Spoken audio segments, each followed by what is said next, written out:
Hey there, guys. Welcome back to a brand new Flick Pick live show exclusively just for you. Thank you guys so much for joining me. I hope the audio sounds good, and I'm going to check it out here in just 1 second because I always have an audio issue no matter what I do, no matter what settings I utilize. Something always screws up. So let me make sure this sounds good. Oh, it does. Okay, yay, it's working. How are you guys doing? Hope everything is going well in your lives. I only really have one main topic I want to talk about today, and that main topic would be the new design of Steppenwolf, and we got an image of it, and it sort of looks like a CGI monster guy covered in Gillette razor blades. It's very subjective if this looks better than the previous version. Now, I think it looks cooler. It definitely looks more dangerous. It looks more intriguing to look at, but does it look better? I don't know. Really, unless they go back and change some of Steppenwolf's generic, obligatory, I'm a bad guy for the sake of being a bad guy one-liners in Justice League, I feel like the redesign doesn't really matter. It's like, yeah, it looks a little bit more shiny, but if he's going to say the same shit, does it really matter? I am hoping they go back and they change the way he gives some of his line delivery, maybe make him intriguing as a character, as a villain, rather than just some big monster CG guy chasing around some boxes. But yeah, chime in. I want you guys to let me know what you think about the new redesign of Steppenwolf. The still image that they released, I honestly didn't love it. But then again, how much can you really tweak Steppenwolf to look better than he did in the previous version of Justice League? Someone says a waste of money and time. Maybe. It could be a waste of money and time, or it could make a movie that wasn't very good slightly better, but still not very good. Who knows? But either way, it drives up interest and makes people check out HBO Max, and that's what we're doing here. But yeah, really that was my only main thing I wanted to talk about. I just feel like even people who are diehard fans of the upcoming Snyder Cut, like, if you look at this redesign of Steppenwolf, do you still kind of look at it and go, yeah, I'm still mildly disappointed by that? Like, that's how I felt. The redesign is odd. Yes, this version is better. I agree. Yeah, the version is better. At least it looks sleeker and it doesn't look so boring to look at. I just think if you have the same voice actor coming back to say the same shit over, or they're just repeating the same lines, they need to go back in and add extensive, maybe I don't know if you need a backstory in Steppenwolf so much more than we got, but just make him say more interesting stuff. Like, make him a little bit more dynamic. Give him a little more depth as a character. You know, someone like Thanos, he was an interesting villain because you could almost, and even if you don't agree with why he's doing what he's doing, he at least explains why he's doing what he's doing. Like, he justifies it to himself. And that's the best kind of villain. When a villain truly believes in their actions, even if they're right or wrong, if they believe in their actions to the point where they make sense to themselves, I'm like, okay, that's fine. I get why you're doing what you're doing. Your character motivation is there. But with Steppenwolf, it was just like, I'm bad. I need to break things and steal the boxes. And then the one scene that always drives me fucking crazy in Justice League is when Batman shoots a missile at Steppenwolf and he grabs it and he goes, primitive beings, let me take my axe and beat you up with it. Like, yeah, a missile's primitive, but an axe is not. Oh, Steppenwolf. Not the most clever of villains, is he? But anyway, guys, yeah, share your thoughts.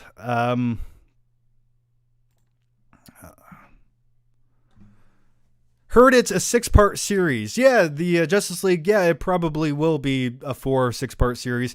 And that makes sense. Separate each part into like 40 minutes. Yeah, drag that thing out. I mean, that's the smartest thing you can do if you're HBO Max, because if you just give everyone the 3-hour Snyder Cut of the Justice League on HBO Max, you could get the free trial and watch it and then say, I'm done. But if you separate it into 4 or 6 parts, well, now you have to subscribe.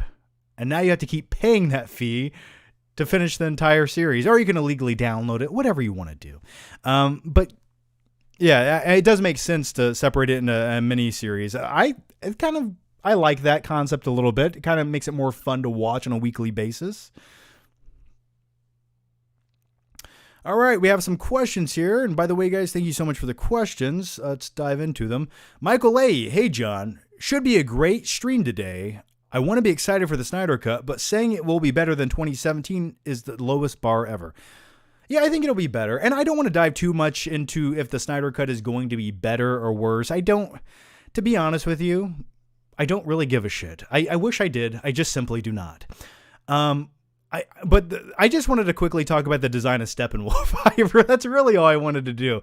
I want to leave the debate at the design, not the movie. Like, let's just talk about the design of this character, this CG character. Not so much the movie. I can only judge what I have so far. And what I do have is we have our look at Steppenwolf, who has a lot of pointy, shiny shit sticking out of him. And it's a cool armored suit. It definitely looks cooler than what he used to have. Night King 01. They should have made him, like in the comics, a real guy and a badass apocalyptian armor. Plus, he's Darkseid's uncle, so he should have been more intimidating. Yeah, he could have been more intimidating. I agree. And yeah, I do recall the classic like 1970s comic book illustrations of him. He just looked like a dude in armor. You're right. Absolutely. I don't mind if he looks a little bit alien-like and crazy and over the top. It just looks like this new version. It almost looks like they even took away more character and expressions from his face. Now he looks like monster guy face. And I don't know. I sort of liked how he still had in the previous version, he still had like some human elements in his facial structure. Now he just looks, I don't know. He just looks like, Doomsday or something, wearing an armor-plated suit. Alex Carr, I know you've talked about Face Off a million times, but watching your videos convinced me to finally watch it last night, and the movie is so bizarre but entertaining as hell, I could eat a peach for hours. Absolutely, Castor Troy. I love me some Face Off. It's a movie that they could never make today, and You couldn't make it today. Even if you wrote the script and cast new actors, you still would not have the charisma and the acting power that John Travolta and Nicolas Cage brought to Face Off. There was something about the 80s and 90s where actors just had such a charisma that they could get away with it in movies because they weren't restricted to hold back, and they could just really just make it something unique. Oh, God, I want to go watch. I could watch Face Off right now just talking about it. I want to take his face off. Ooh, I'm good looking. G Money X, thanks for the super chat, man. Much appreciated. Where did my chat go? I always lose it. Go watch Steppenwolf in the Batman v Superman deleted scene. He looked very scary AF for a villain. I mean, he looked like the Kryptonian holograms. Like that was just like a Kryptonian hologram thing. They did it for Jor-El's face at one point in the Man of Steel. Like it's all metal and flaky looking. It's just like it's like their version of like a hologram. But yeah, he was all metalled out and kind of cool and dangerous looking.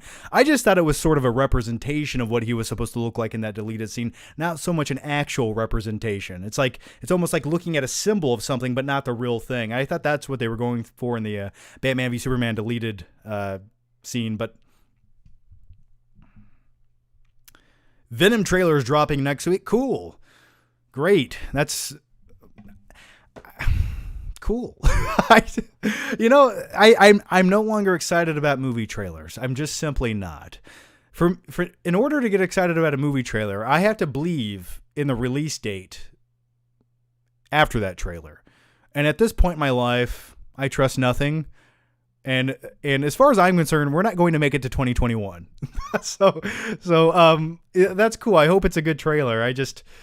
I wouldn't get too excited about it coming out when they say it. Well, even if it's next year, things keep getting pushed back. And I think we're about to head into another lockdown very shortly. So that'll be fun. Yay.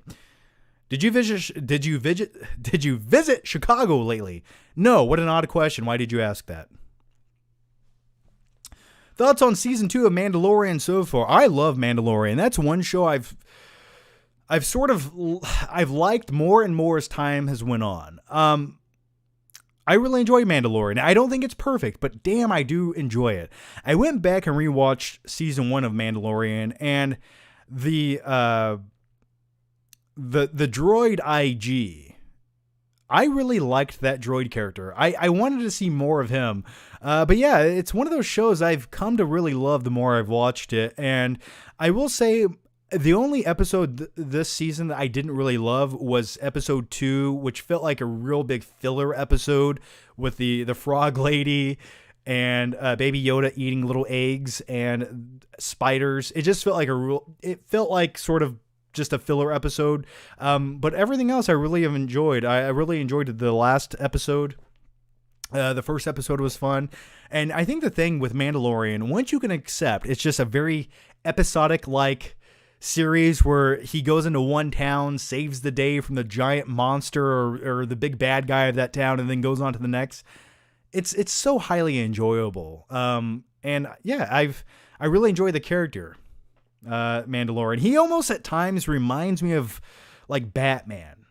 Like there's so many similarities to the way he fights with his suit and the technological weaponry that he uses on it, and his like the way it just has like I feel like if they were to ever make a Batman live action series that was really good, there was like similarities between Mandalorian and Batman for me. And I think it's those similarities that I'm so drawn to. I like it.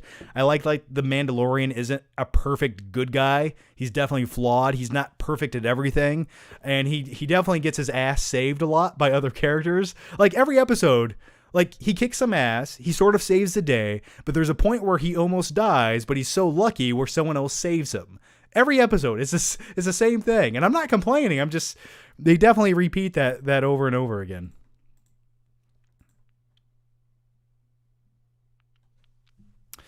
Claudia Rogajon, am I the only one who thinks Steppenwolf still looks kind of dumb? And why is Batman v Superman? And why in Batman v Superman did he look like an animalistic OX because he screams like a dino?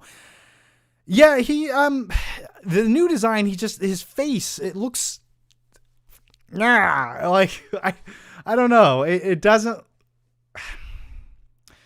The design looks more interesting. I wouldn't say it looks better.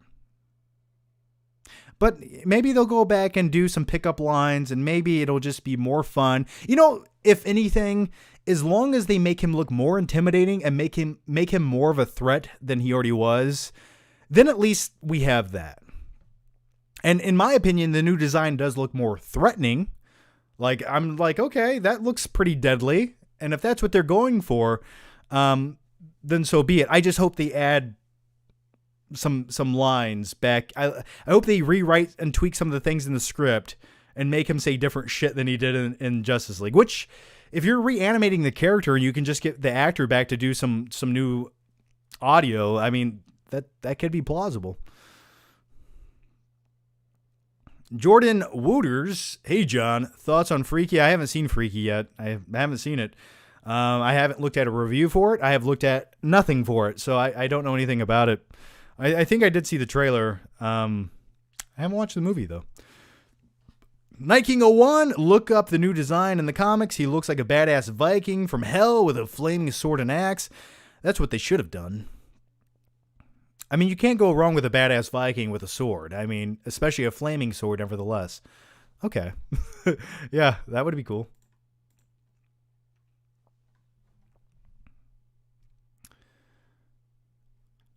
I froze. Why did I freeze? Am I still frozen? Hang on.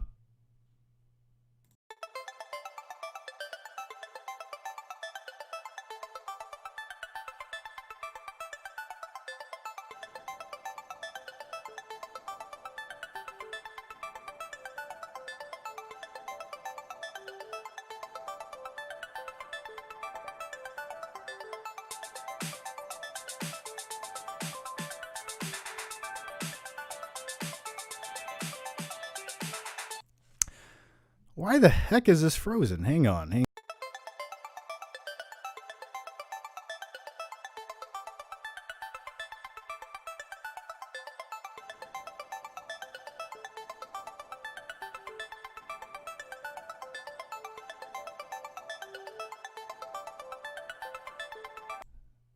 Why is this frozen?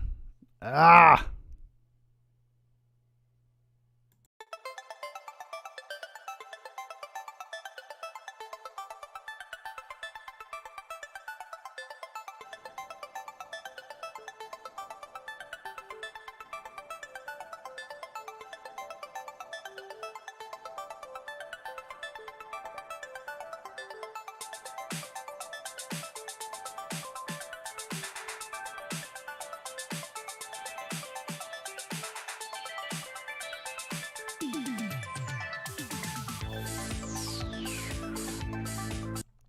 Oh, still frozen. Hey guys, give me a second. I will try to figure this out. No clue. Could not tell you. I'll try to figure it out. Give me a second here.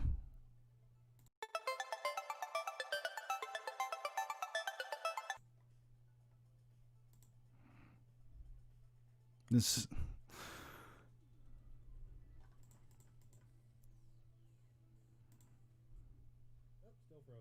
frozen. Hey guys, give me a second. I will try to figure this out. No clue. Could not tell you. I'll try to figure it out. Give me a second.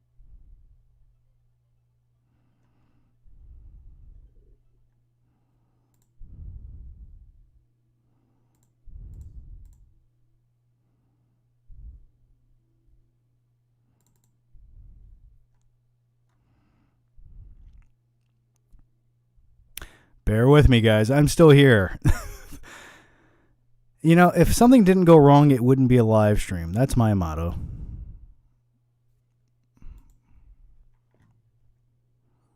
My other motto is, if you want to win the lottery, you have to earn the money to buy a ticket. All right. Hang on. Bear with me, guys. I'm still here. You know, if something didn't go wrong, it wouldn't be a live stream. That's my motto.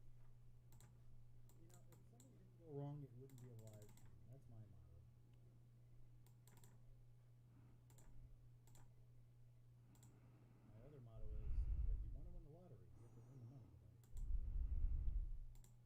Hang on.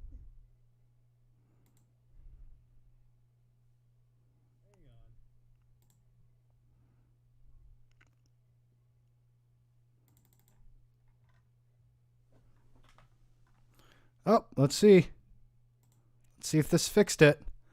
Oh, I think we're in business. I think I fixed it, guys. Don't you go anywhere on me. Don't you go dying on me now. Okay, hey there, guys. I think we're back in business. Let's see if this corrects the issue here. I'll wait for it to show up on my end. I think it's fixed. Just give me a second. There it is. Okay, I think I know what the problem is, and I can't really fix it at this moment. But anyway, sorry. All right, let's answer some more questions here. If I can find them. Okay, here we are. Sorry about that, guys. I am so sorry. Forgive my sins against humanity. Eric Atkinson, thoughts on Tango and Cash, Kurt Russell and Sly, and Cuffs, Christian Slater. I like Cuffs. I have not seen that movie in probably 20 years, but I've always enjoyed Christian Slater movies, no matter how shitty they are. Tango and Cash, not one of my favorite films, especially with Stallone. It's kind of a weird movie. They go to prison at one point, and if you want to watch a better Stallone movie where he goes to prison, watch Lock Up. Much superior. I think I own it on 4K somewhere back there, but definitely a way better film. Tango and Cash was okay. I liked their vehicle. They drive like this big, decked out armor plated van. I remember that, but other than that, I don't remember a lot about the movie. Brevins Flicks and Games. Hey John, still hoping that Wonder Woman will come out in Christmas. If you do a ranking of your top 10 DC films. I'll have a Christmas superhero month on my channel. Well, cool, Brevin. That's awesome, man. Would I do a top DC comic book movie ranking video? Probably not. Probably not. I wouldn't bet on that ever. But But I do want to do a new updated top 20 movies of all time video. Also, do I think Wonder Woman will come out around Christmas? I'm going to say no. I'm going to say no. They want to push it back. They're just afraid to announce it. It will be pushed back. I assure you it will. If I was a betting man, and I pretty much am, I would say Wonder Woman's not coming out in 2020. I mean, with everything shutting back down again, I don't see it being the smartest financial move from Warner Brothers to release Wonder Woman in Christmas, seeing how no other movie is. So I'm just baffled that they haven't delayed it already. But they'll wait until the last second and delay it. It's just a matter of time. Which it sucks, but so does 2020. Patrick John. Hey, Patrick. Hey, John. How are you, man? I'm going to get hate for this, but I actually don't give a fuck that every movie this year has been delayed. I honestly haven't truly been excited for a movie in years. Infinity War and Endgame are exceptions, though. It's sort of I get what you're saying. Part of me is sort of like, I enjoy that everything's being delayed until next year. So now next year, we have so much more to look forward to. Like every week will be a brand new movie. There's going to be no downtime. And I didn't mind taking off like 2020 for no new movies. It was sort of like refreshing to have the time to reflect on your own life and pick up hobbies, like making birdhouses or something. Yeah, I get what you're saying, but there was a few movies that pissed me off that didn't come out. And the thing was, there was other films that were supposed to come out next year that got delayed back, which pissed me off more than anything. Like the Batman, everything going on delayed that movie, which irritates me. So, and plus when things also the biggest thing I hated about this year was everything just shut down. Like I miss going into Walmart at 3:00 in the morning. I can no longer do that. And that's what hurt me most.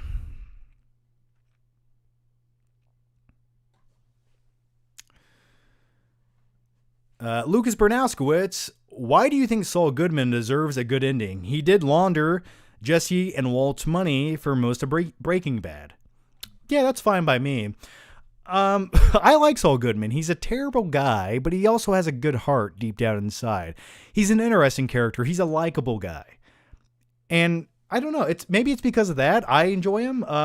I don't think he necessarily deserves to get off scot-free. I just don't want to see the guy end up getting caught. I don't know. I like Saul Goodman. I've always liked sort of likable villainous characters. I just have. So I would like to see him have a happy ending. I like when the bad guy wins. I'll just leave it there. As long as he's not really killing anyone or torturing small animals, I don't mind seeing the bad guy win. John Q. What's up, John? Workout music recommendations? Kill Switch Engage, early Rammstein, Metallica, After Forever. There's a song called Discord by After Forever. Look up this song Discord on YouTube. That'll get you, just listening to it will make you stronger. Rando Commando 41. Hey, John, no question today. Here's a digital code for MI Fallout for whoever wants it. Well, guys, enjoy the digital code for MI Fallout. And have a blast watching Tom Cruise run. Don Bruno de la Macha. My boy Johnny and everyone, Element, what up, biatches? Well, hey, Don, thanks for joining me, man. And Don has been a long-time supporter of the channel, so thanks for joining. C. Kroonsy, John, you froze because you're so cool. Chill. Yeah, you know what I think happened? Is I'm using a USB hub for all of my wires, especially the one that comes out of my camera. And I feel like something with that is not function. I feel like I need to directly plug in the USB from my camera to my computer rather than use a hub. That would be my guess, but I'm not quite sure. If I freeze again, I'm going to punch myself in the head and go to sleep. Benny, I've been in a rebellious mood lately. You and me both. Can you finish this epic line, please? This was never about the money. It was about us against the system, showing that the human spirit is still alive, while everyone else inches down the freeways in their metal coffins. You sons of bitches. Yeah, something about that line is just so true. That is my motto to life. Alexandra Calvi,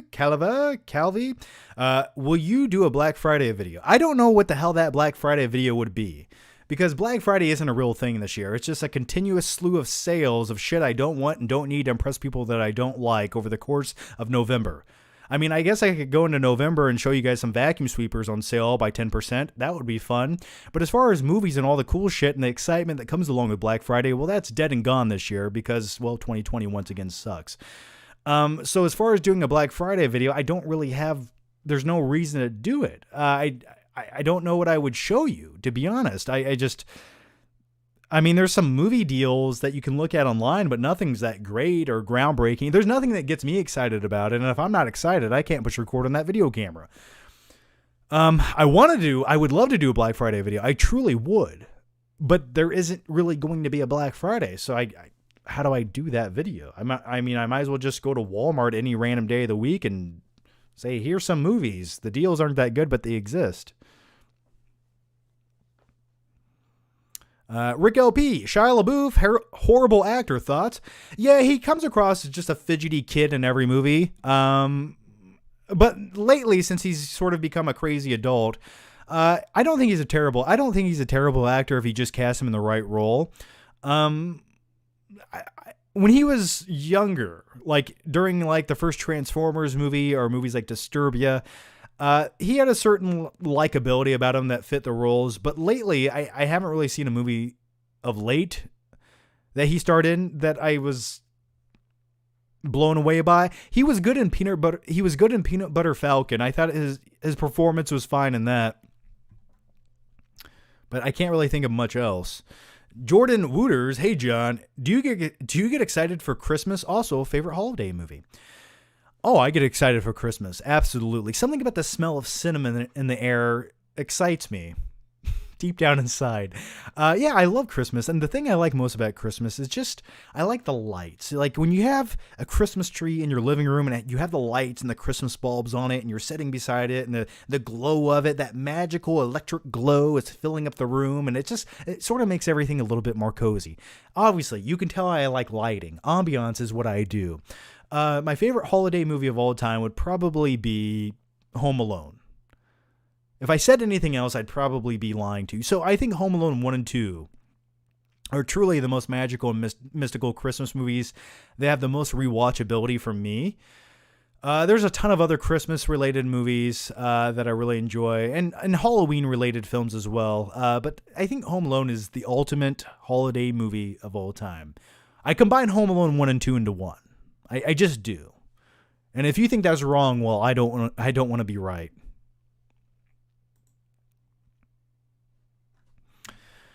I wouldn't let you in my room if you were growing on my ass. Patrick John, spent my hard-earned money on the Back to the Future 4K trilogy and was super disappointed. Added to the list of movies that feel the need to suck all the life out of the color out of it. It's not even higher resolution than the Blu-ray. Stick with the Blu-rays, everyone. Yeah, I have been meaning to get off my lazy, no good ass and do a proper review of the Back to the Future 4K and an unboxing. And by the way, guys, in a little bit, I'm going to do an unboxing for a few things I have here today. It's going to be the entire franchise of Resident Evil films that hit 4K. Also, I have a few other things here that I wanted to talk about and just kind of do a lazy unboxing for and just share them with you guys. So stay tuned for that just a little bit later. And by the way, if you guys are watching right now, thank you so much for watching. Thank you for just giving me a few minutes of your life. I know this is mediocre entertainment, but it's all I have to give you, and I will give you all of it. But if you could, give the video a thumbs up. It does help that stupid YouTube algorithm. That's all I really ask. That's really all I ask. Just give the video a thumbs up. It's much appreciated. The next question was Alex Carr, rip Alex Trebek. Did you ever see Will Ferrell's portrayal of him on Saturday Night Live? The sketches, he and Sean Connery hate each other. Trebek, say hi to your mother for me. Yeah, I have seen those sketches. Those are good. And yeah, rest in peace, Alex Trebek. Yeah, it's unfortunate. It really is. He's one of those just celebrities you sort of grow up with. You know, things like that always make me question my own mortality. But yeah. Joseph Jackson, hey John, remember that scene in Fantastic Four Stick where it turns rated R for one scene where Doctor Doom breaks out and starts blowing up heads super violently, but the violence never appears anywhere else. It goes from 0 to 100 in seconds. And thank you, Joseph Jackson, for the very generous super chat. I'm going to be completely honest with you. I remember almost nothing about that movie. I saw the movie once. I came home, did a review. It's probably the most intense movie review I've ever done. I wasn't so much angry. I was just frustrated with life that day, and I was a little jacked up in super soldier serum and caffeine. So if you want to have a good time and watch, if you want to see the closest you've ever seen to a human head about to explode on video, go watch my Fantastic Four Stick movie review. With that said, that movie was so fucking bad. What a piece of junk. I don't remember that, though. I don't remember that specific scene, man. I wish I did. I just remember it felt like the entire movie was shot in front of a green screen, and that's probably because it was. And I'm like, how did this movie not cost more than $6 million to make? Like, where did the money go? On Dr. Doom's trash bag suit? Lone Tiger, hey John, how are you, man? I'm good. What have you been up to? I got too many new Blu-rays and 4K movies recently, and will get even more on Black Friday. Laugh aloud buying advice. It'll be the first time shopping Black Friday, but not sure if it'll happen because of the rising cases. Yeah, I don't know. It's just like if everyone's wearing a mask and you're wearing a mask and no one sneezes in your fucking mouth, then what's the issue? I don't understand how it's spreading. Are people touching things and licking their hands? Wasn't the mask supposed to help? Maybe people aren't. Sometimes people don't wear a mask, though. Sometimes I go into like a gas station and like some piece of garbage walks in there not wearing his mask. And I'm like just wear it, man. Just for like a week or like a month. Just try it out. Anyway, back to your question. I'm sorry. Yeah, I don't know if Black Friday will happen. If I come across, maybe I'll make a video. Maybe I can look up some good Blu-ray deals or something online and give you guys some quick thoughts, where to buy them, when to buy them. That could be a possibility. But the thing is, there's no conclusive like time or day to really do that as of now. It seems like they're spreading deals out. So one day you'll have a deal on some shitty movie you don't want to buy, and then 3 days later there'll be a good deal on another great movie, and then so it's really hard to make one conclusive video showcasing that.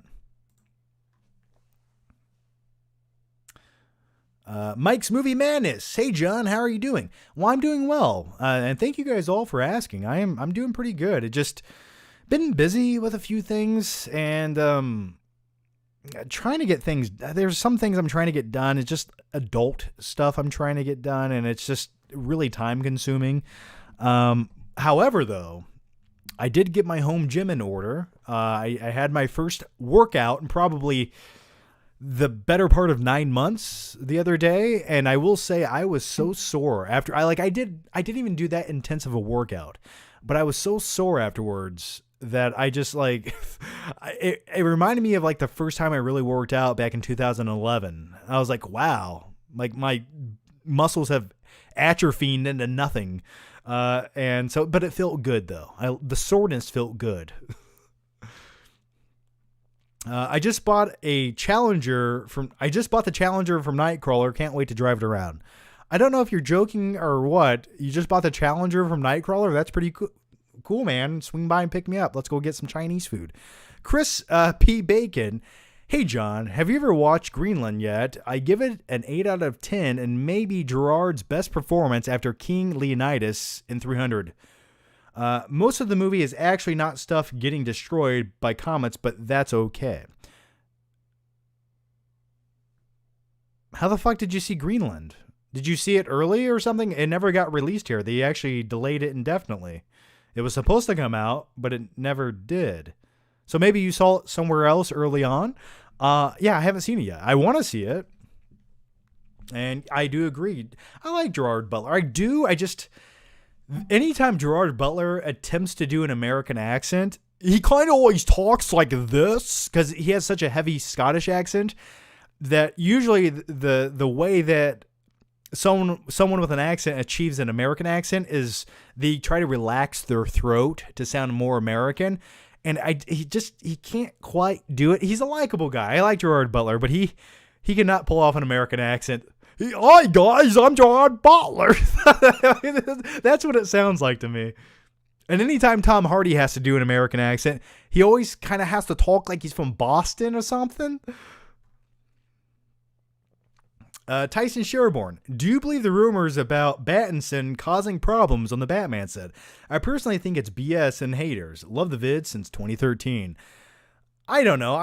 Robert Pattinson seems like a dude that has common sense. I don't know what problems would he cause? Well, guys, I got paid millions of dollars. I'm mad now. What are the problems? Maddo. Is the statue to the right side of the white sign? What is the statue to the right side of the sign? The statue? Oh,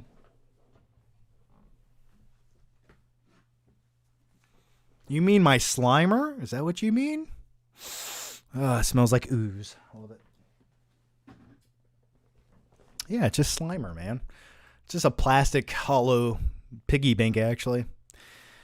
Don Bruno La Mancha, my boy Johnny Flicks, of all the crazy ass MCU Stage 5 theories out there, which, if any, do you like? The theories or rumors or speculations. I like that we could possibly see multiple different versions of Spider-Man in the next Spider-Man movie.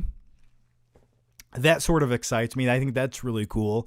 I mean, it's sort of like, I think studios DC and Marvel alike are sort of, they're at a point where they have nothing to lose, in my opinion. Like they've tried everything. Especially with Marvel, they've had proven success. They blew their load with Endgame.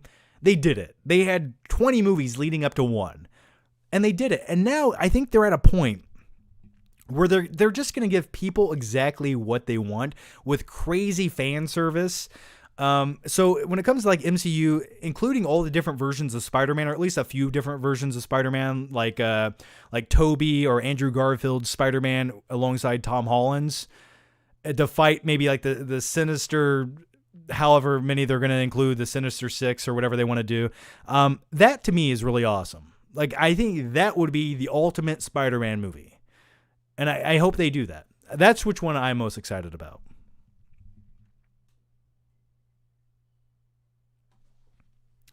Argal, are you close to 100 subs? About when you do an epic flick trip with Stuckman to celebrate? I don't know. On this channel, yeah, I think I'm a few thousand away. I'll definitely make some kind of video for you. I would love to make a video. What will I do to celebrate? I don't know. Maybe I'll light myself on fire.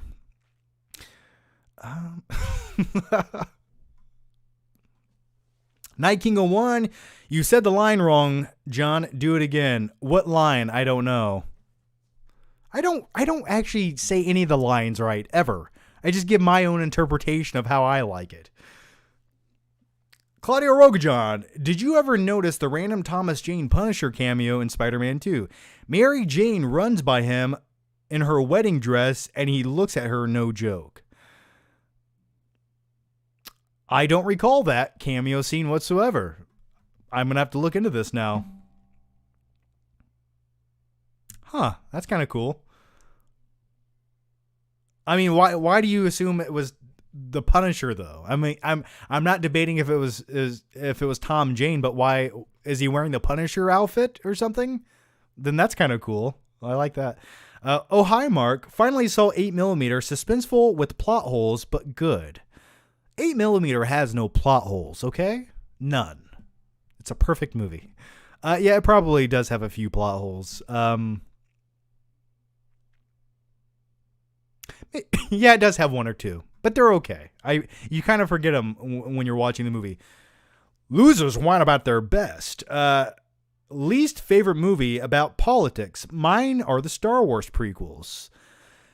Yeah, watching a Star Wars movie as a kid, especially back in 1999 in the theater, where the Senate's talking about trade policy, and you're just like, I want to see a lightsaber fight. The Confederation will not go into the trades. Senator Palpatine. Yeah, it's baffling, isn't it? Why the choices they made. But I actually like Phantom Menace more than I like Episode 9. That's the truth. I would rather watch Phantom Menace over Rise of Skywalker. I really would. Who wants to debate me on that? All right. Change my mind.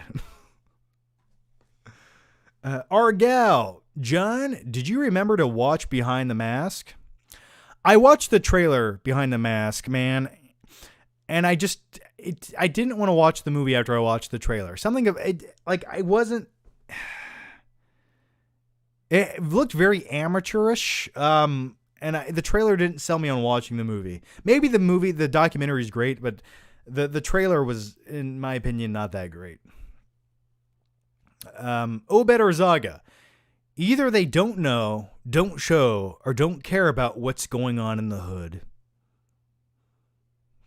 Powerful words, man. Isn't that what is that a quote from? What is that a quote from? Oh yeah, Boys in the Hood. Yes. Oh, I just watched Boys in the Hood not too long ago. Hang on. I love the scene. Ricky! By the way, I actually met real life Ricky, played by Morris Chestnut once. Nice guy. Lucas Bernowskowitz. Have you ever seen SNL? Segment called Get in the Cage. It's where Andy Samberg impressions Nick Cage and interviews movie stars. I'm sure I probably have, but I'd rather just watch Nicolas Cage. I'd rather just watch Nicolas Cage freak out montages on YouTube for 15 hours straight. Oh, the greatest thing ever made. I'd also rather go to Toshi Station and pick up some power converters. Mohad Salah. Hey, Johnny boy. Do you still fantasize about clipping someone as you drive the lonely dark streets at night? I have said that in a video. And yes, I do. P.S. Rocky 5 was underrated and ahead of its time regarding brain damage and CTE. Yeah, as far as that aspect goes, I guess that was very accurate and ahead of its time. Because it took many years for most sports leagues to even admit that was a thing because they didn't want to pay out money for it. But yeah, you're right. It was ahead of its time, but it was also a terrible movie.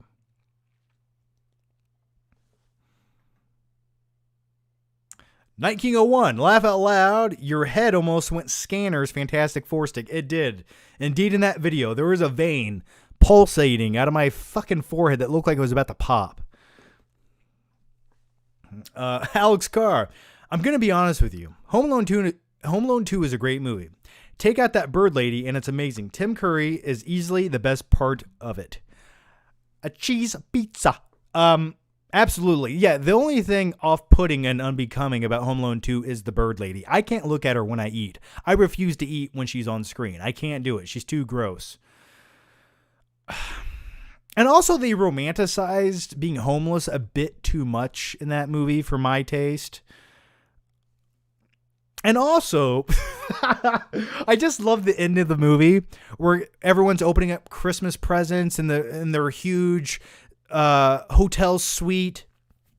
And Kevin starts feeling guilty, so he goes down in the code to talk to the bird lady one last time, and he's like, here's a turtle dove. So anytime we're apart, we're connected still. And it's just like, couldn't you have brought her some presents or some food or some money or something else besides like a Christmas tree ornament, Kevin? Like, what the fuck is she going to do with this? It's cold out. She's freezing.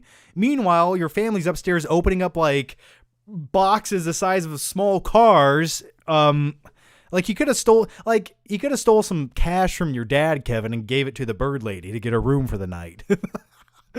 But I love Home Alone too. John Shields. John just watched 8mm. Thanks for all the good recommendations. Why are we talking about 8mm so often on this channel? It's really unsettling, isn't it? Thanks for all the great recommendations over the years. Anyway, a house fire. Save 3 things in the Flick Cave quick. If I had to save 3 things in the Flick Cave, in all honesty, I'd probably grab my computer, my camera, and it's got to be something small. What else would I grab in here? Holy shit. I don't know, man. I don't know. One more thing? That's all I really need. Probably those 2 things. I guess that would be enough. I mean, maybe my Terminator head. I might grab my Terminator head. It's just something about it brings me good luck.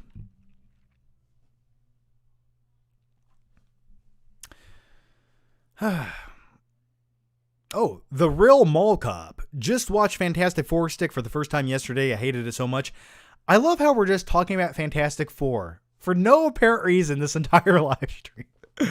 I hated it so much. It's probably my least favorite superhero movie, right behind Catwoman. Catwoman's one thing. I think I watched like 14 minutes of Catwoman. I think I put it in, and what I would do is every time I saw Halle Berry wearing like her pleather Catwoman jumpsuit, like I would like watch that scene, and then I would fast forward through like the scene to the next time she was wearing it. And that's all that's what I watched in that movie. And I was like, oh, that's enough of that. But I agree. Yeah.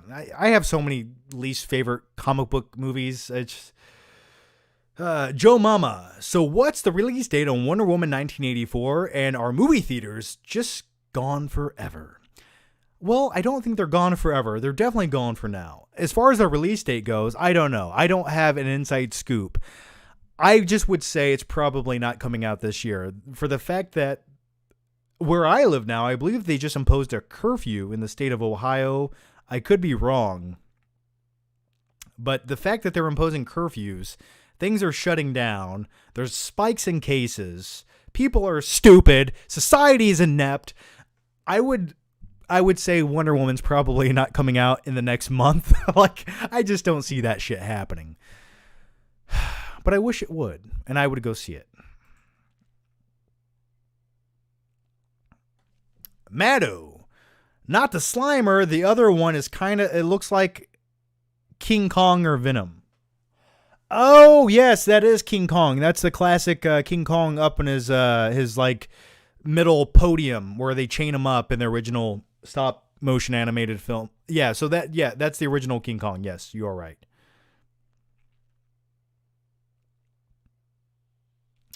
It was never about the money. Thoughts about the movie Chicago with Renee Zellweger and Catherine Zeta-Jones. By the way, speaking of Catherine Zeta-Jones, I just watched Ocean's 12 on Netflix the other day. Not the best movie, but I still enjoy it. I like the Night Fox, and I love the scene where he is stealing the egg with all the laser beams and the music. I love that scene. As far as your question goes, I don't think I've ever fully watched Chicago. I don't think I've ever watched it. Bobster. Hey, John, longtime fan, recent film school grad. Well, congrats to you, buddy. And fellow Ohioan. What would it take to get to star in star in a microfilm PSA about turning off cell phones in the cinema. Thanks for all you do. You want me to star in a micro PSA film about turning phones off in the theater? Absolutely. What would it take? I don't know. Man. What do you got? What do you got, man? What do you got? I don't know. I'm down for it. I would do it. I would do it for free as long as you buy me a delicious, scrumptious lunch. I only hope in this short film, this public service announcement about turning off phones in theaters and being quiet, I can be a complete sociopathic character in the theater where I lose my shit at one point, I whip out a chainsaw. That's what I would like. And then by the end of it, you just have all these people like laid out, incapacitated in their seats like this. I mean, they're dead, not incapacitated. And I'm sitting there in the middle of the theater covered in blood, eating popcorn, watching the movie. That would be cool. Yeah, let's make that. Night King 01. I'd watch the prequels over the sequel trilogy. Absolutely. I would rather watch the prequels too. I really would. Carter Lovejoy. Should they cancel the Oscars since there aren't any movies this year due to the pandemic? What are they going to nominate? Sonic the Hedgehog? Yeah, they could nominate Sonic the Hedgehog, Bad Boys 3. I mean, Tenet they could nominate for worst sound mixing of all time.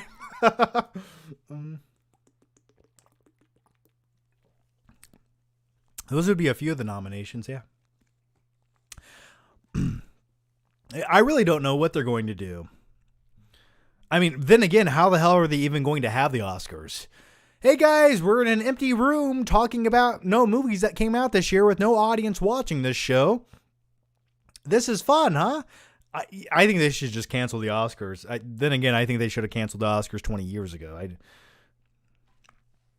Tyson Sherborne. Hey, John, I was referring to Pattinson not working out. Apparently, even after people thought Ledger and Affleck, people will still get mad about casting. Yeah, I remember the rumors of Robert Pattinson not working out, even though there was shots of him actually running on a beach with, it looked like he had been working out. So, I don't know. I mean, I think that rumor is really old. I think it'll be fine. Don't get me wrong. I love a buff Batman. I love when an actor truly takes it upon themselves to get in shape to be this larger than life character and add that level of believability to it. You know, like what Bale did in Batman Begins. That dude got too jacked to the point where Christopher Nolan was like, "Listen, you have to be smaller than this. You're too big." Which you can never be too big. That's my motto. But that sounded weird. That sounded really weird. Damn 5271. Johnny, all good in the neighborhood? ? Well, thanks, Damn 5271, for the very generous super chat. And yeah, all is good in the neighborhood. How are you guys doing? What's new with you guys?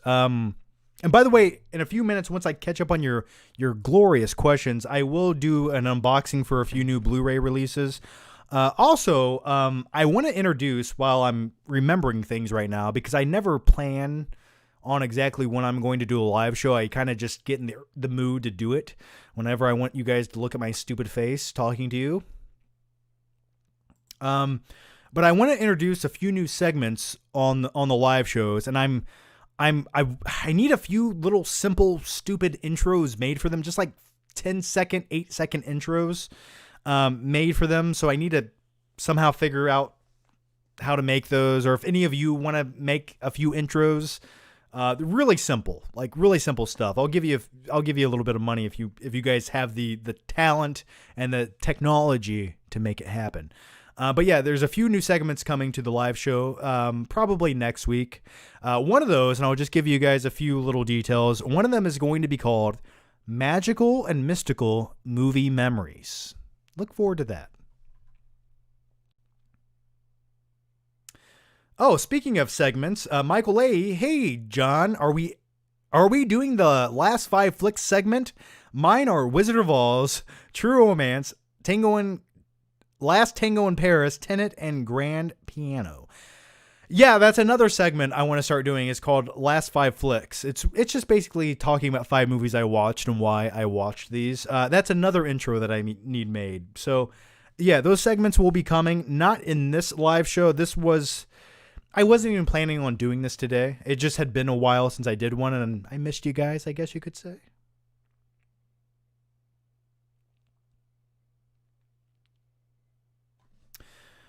Jake Walsh, oh hi Mark, hope things are going well. What are your thoughts on Dog Day Afternoon? Also, do you prefer the MCU or Star Wars? Dog Day Afternoon, I've seen the movie once. It's really a bizarre plot to the movie. Like the reason he holds up a bank is you never expect that reason to be coming, right? I don't really like Dog Day Afternoon. I don't know. There's not a specific scene in the movie that makes me want to go back and revisit it. And I love 70s films. I love Pacino. It's just not one of my favorite films. MCU or Star Wars, I think conclusively speaking, I like Star Wars. I always have. The original trilogy I think is great. It's pure fun blockbuster cinema and it never gets old to me. But the thing is, I was never that hardcore of a Star Wars fan. I just never was. I've always enjoyed it. There's great things about it. But it's one of those, it's like the original trilogy I didn't watch until I was, maybe 11 or 12 years old. The first time I really watched the original trilogy. But as far as like the MCU goes, I don't know. I guess since I was around during the initial concept and the beginning of it to the end of it, maybe it connects with me slightly more. But I'm not going to say the MCU is better than Star Wars because really there's only 3 Star Wars movies I really like compared to like 10 MCU movies I really like. That's a tough question. That's a really tough question.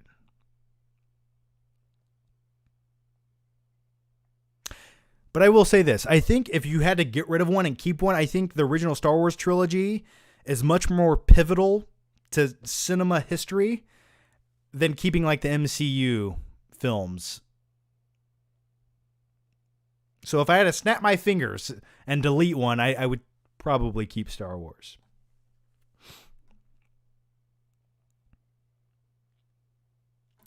Carter Lovejoy. Also, have you seen Colin Trevorrow's script for Star Wars Episode 9? In my opinion, the Star Wars film we should have got than whatever was with Rise of Skywalker. Yeah, I remember reading some bullet points on his script, and I think he had some good ideas, but I don't recall them. I just remember reading like an article that had bullet points about it. I need to go back and probably revisit that. Michael Lay, hey again, John. Are we doing the last... Oh, I already answered that. I'm so stupid. I already answered that. Sack of wine. What are you going to get Amber for Christmas? Well, I can't tell you because it'll ruin the surprise. I really don't know. Maybe a nice Flick Pick t-shirt. That could be arranged. And I'll sign it in my blood. I really don't know. I haven't even thought about it. Christmas is like over a month away. I'll think about Christmas presents like in about a month. I'm a last minute shopper. What can I say?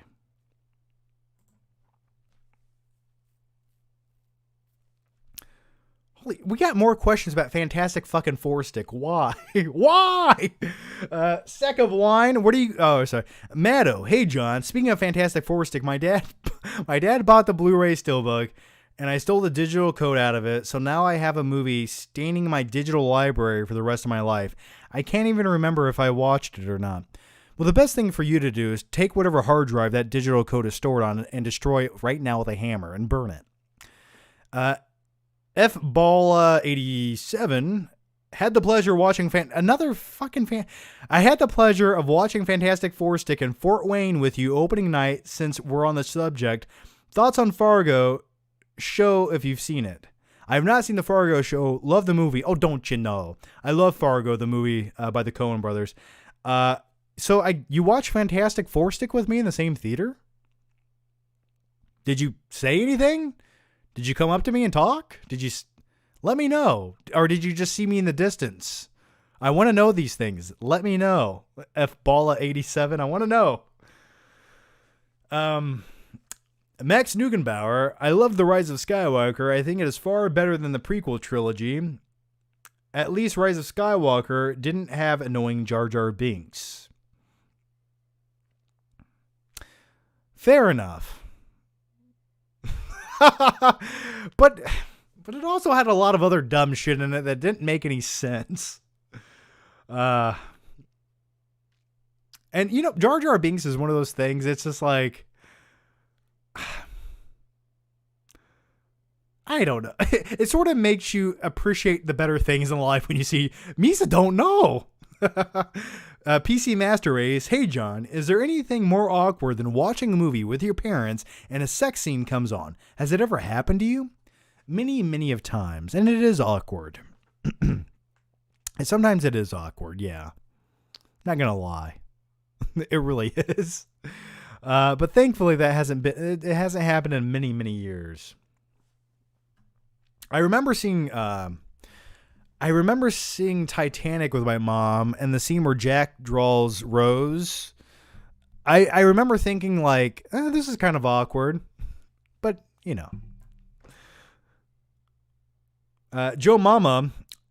Oh, also, I'll tell you the one I remember most vividly is I remember me and my family and me, we were watching Pulp Fiction on HBO back in like 1995. And it's the pawn shop gimp scene where they go down into the basement of the pawn shop and things get a little bit weird. Sorry, Ving Rhames. I remember watching that scene with my family. And I'm like, this is weird. And I just know they wanted to say something to me, but no one talked. And now that's what's wrong with me. Okay. Joe Mama. I wanted to also say, fantastic 4-stick, laugh out loud. John, Netflix recommendation this week, new or old movie? What the hell, Netflix recommendation? If you haven't seen Queen's Gambit, the Netflix series, that's pretty good. I would recommend watching that. As far as an older recommendation, if you haven't seen Ocean's 11, 12, and 13 is definitely the weak link, go watch those. Such good heist films. So much style and charisma.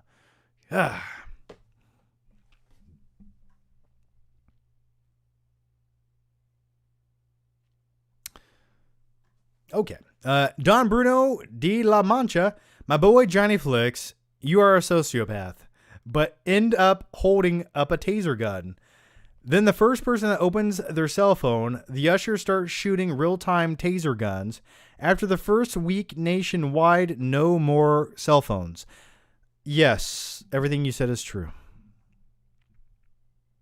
Indeed. I want a chainsaw, not a taser gun, though. Claudia Roguejohn. Ronnie Coleman was too big. He wasn't human anymore.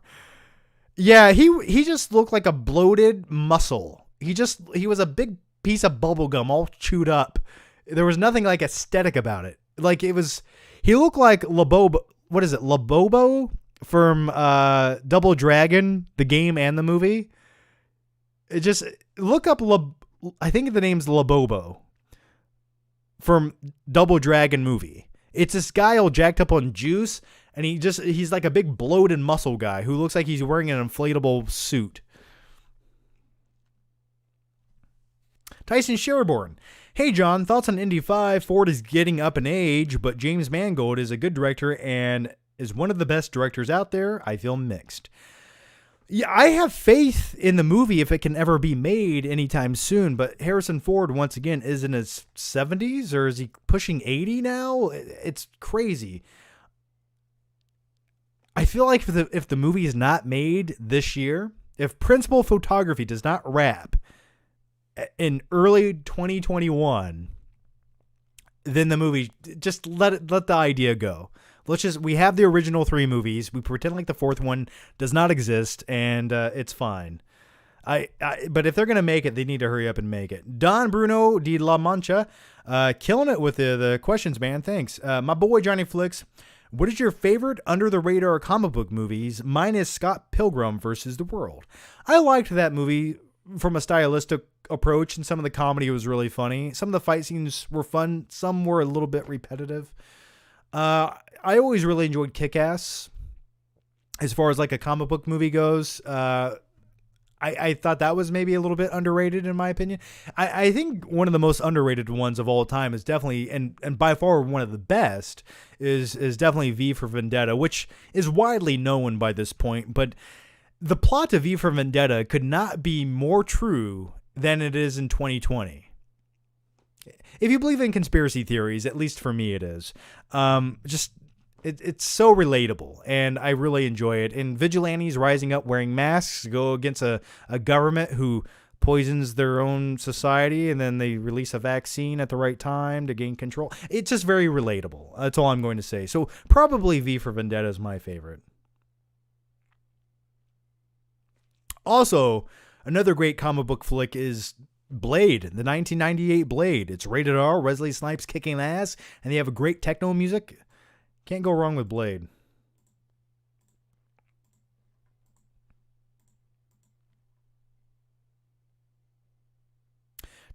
Today is Scorsese's 78th birthday. Wow. Well, good for him. One of the best directors alive. A Bobo. Yeah, that's the name of the character. Yeah, well, happy birthday to Martin Scorsese. Wow, I want to go watch Wolf of Wall Street now. Taxi Driver's on Netflix as well. If you guys have not seen Taxi Driver, I highly recommend go watch it. Just stop watching this live stream. Go watch Taxi Driver. John Shields, two seriously underrated action flicks, 2002's The Transporter and 1998's The Mask of Zorro. I have not seen Mask of Zorro in a very long time, but I do remember it just being really well made with Anthony Hopkins, Catherine Zeta-Jones, I believe, right? But yeah, I remember watching it and I liked it. I need to go back and rewatch it. The Transporter was okay to me. I liked the movie. It was never like one of my favorite action movies by any means. It's definitely better than the shit sequels that they pooped out after that. Craig Thompson, I just watched Unhinged. What are your thoughts? Have I seen Unhinged? Unhinged. Oh, Unhinged, the Russell Crowe movie.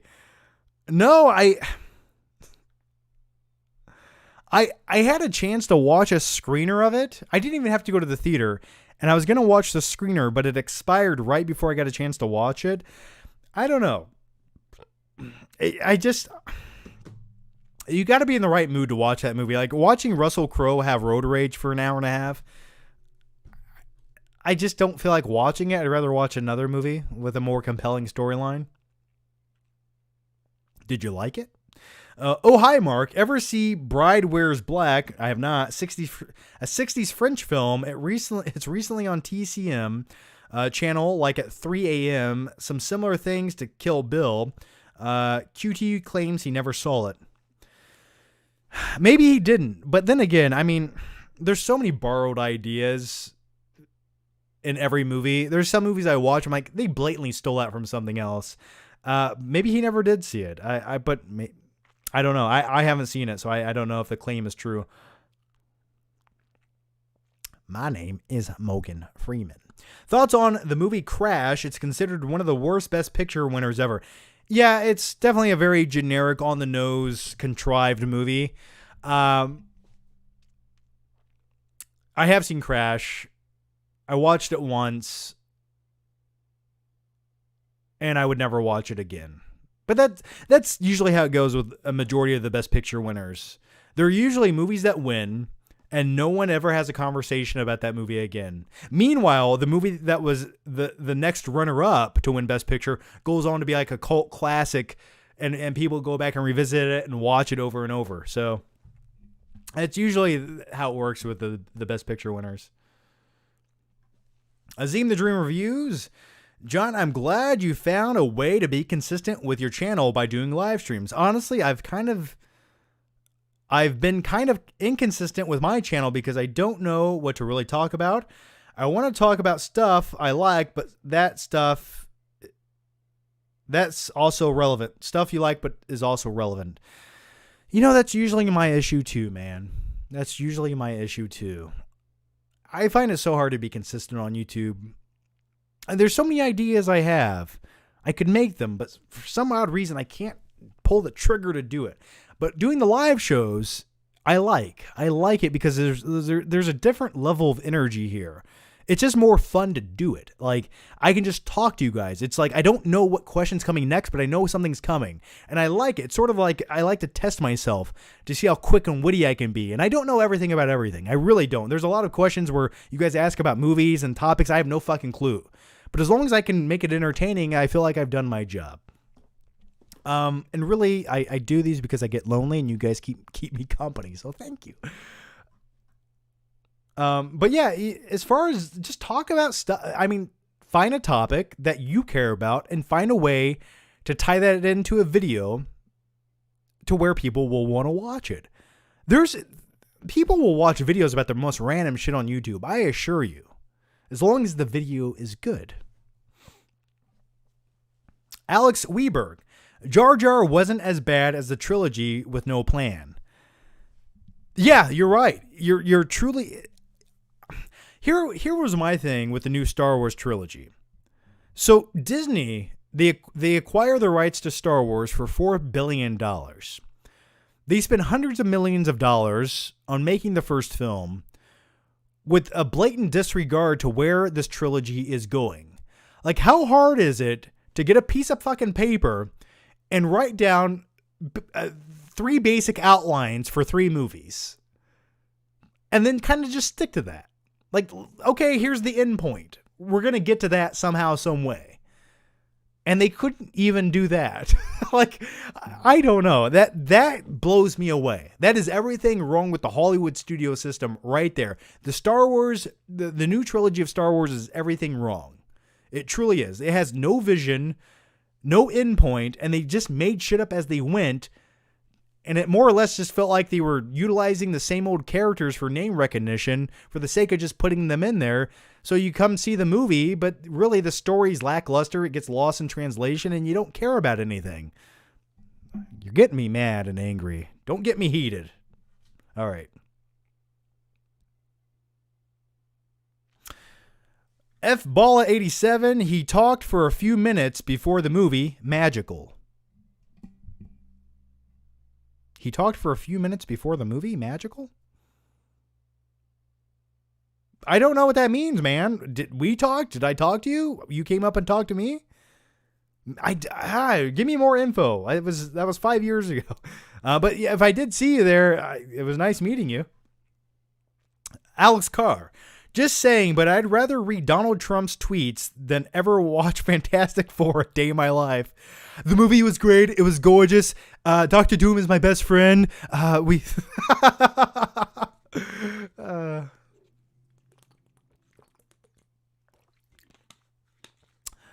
Sack of wine. Most annoying, Mary Sue.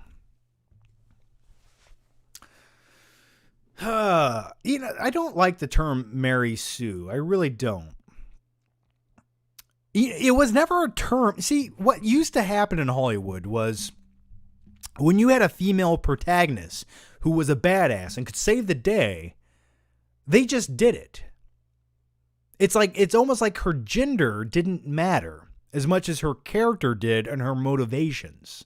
But now it's like, here's a woman and now she's saving the day. But it's like, I can see that. You don't have to tell me that. Let the story have that make sense. So with all that said, I don't know. One off the top of my head, I don't know. Like, Rey sort of became that in Rise of Skywalker. Now, I was a huge fan of Rey. Like the first in The Force Awakens, I thought I liked her character. I really did. And then by Rise of Skywalker, she became Thor. Like she was like flying around, shooting lightning, like doing backflips over everything. She could fly. She could move anything with her mind. It's just like, okay, do you have flaws anymore? Or why do I care about this? It just became too much. And it just, all relatability was lost. There might be a better example to answer your question, but, Eric Bloodaxe. Hey, been following you since the early days. It's my 32nd birthday today. Would love to hear your thoughts on any British films you enjoyed. Well, happy 32nd birthday to you, man. I'm a year older than you. How does that make you feel? I mean, that's a very broad question. I mean, do you want to talk about British films or movies? Like, I don't know. Hot Fuzz is a British film, right? I liked Hot Fuzz. It was fun. There's Point Break references.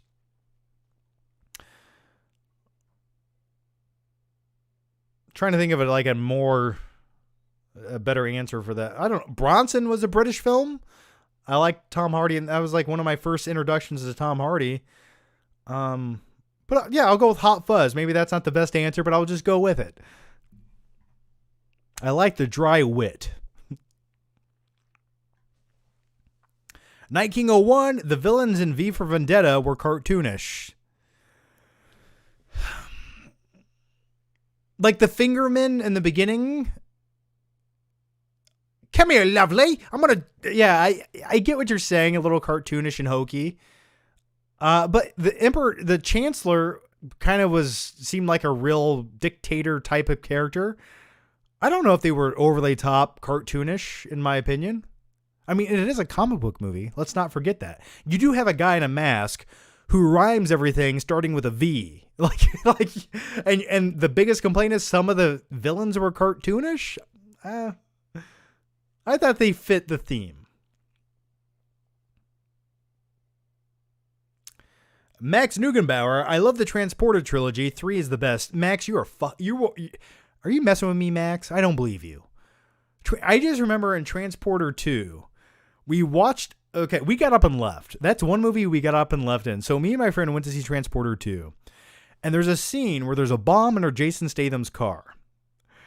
And rather than get out of the car or drive over like a curb and knock the bomb off the bottom of the car, he drives up a ramp, does a barrel roll. The bottom of the bomb clips the tip of a crane hook. And I looked at my friend and I was like, yep, I'm done. I don't care anymore. And then we got up and left. Patrick John, I know Batman Begins was one, but what are some other quintessential landmark movies in your life? You know, the ones in every few years, movies that just remind you why you love films in the first place. When my dad first showed me Back to the Future, it changed me forever. Yeah, I some quintessential films growing up that really just made me question life and made me who I am and defined me as a person. I mean, okay, if I can't have Batman Begins, I'm going to pick Batman Returns in the original Batman film. I just remember growing up, I loved the character of Batman. I liked how he was a flawed character that sort of had a duality to them and a dark side, but also was sort of a badass who could save the day. I liked that. I always wanted to be like that. I remember watching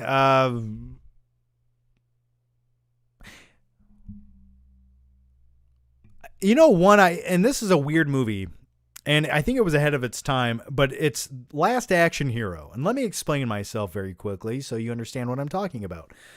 In Last Action Hero, it goes between reality and it goes into the movie verse of things.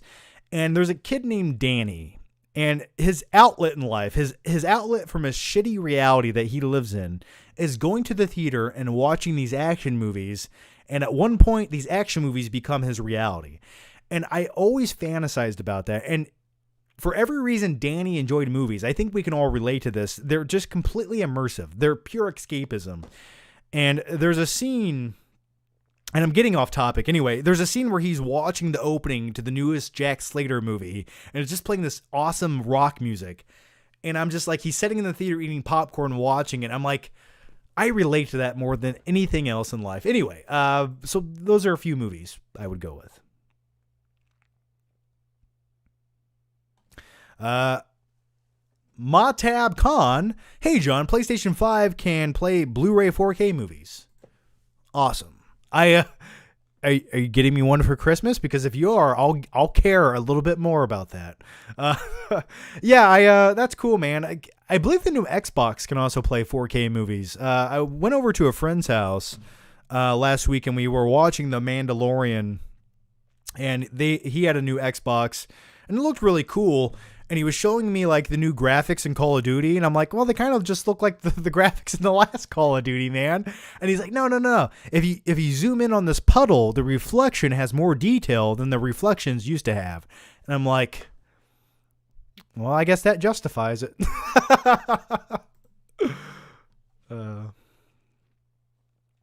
A spectator.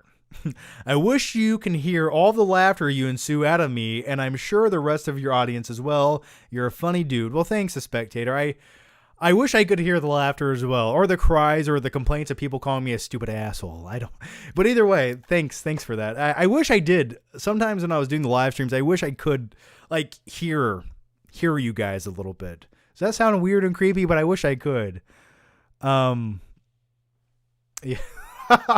But thank you for that. I love the feedback. Thank you for that. Hi, Mark. You seen Runaway on Amazon? Tom Selleck and Gene Simmons. Whoa, what the Gene Simmons and Tom Selleck are in a movie together? I've never seen The Runaway. No clue, man. That sounds completely disastrous. Now I want to see it. Dylan Peter, thoughts on Iron Giant? Iron Giant's a great animated film with classic animation. I love Vin Diesel doing the voice of the Iron Giant. Family. I've always enjoyed it. I know a lot of people love it. I like it. And I love like the time period I love the way it looks, like the style of the movie. It's really fun. Eric Bloodaxe. Hot Fuzz is in my top 5. There are plenty of amazing British movies that I think you would enjoy, from The Long Good Friday to Lock, Stock, and Two Smoking Barrels. I've seen Lock, Stock, and Two Smoking Barrels.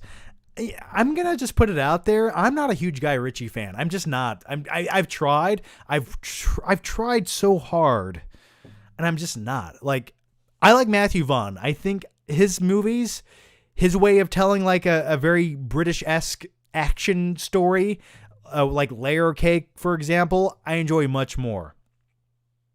Something about Guy Ritchie movies, like there's something about the dialogue that feels like, don't get angry at me. It just it feels like there's some word vomit sometimes.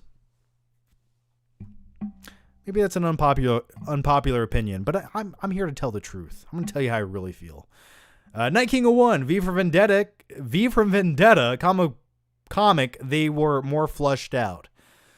That could be very true as well. I thought everything in V for Vendetta was even, and it felt cohesive to me. It was never about the money. What game show or reality show would you ever consider applying for? Probably not Jeopardy, unless you give me some movie trivia. I probably suck ass at it. I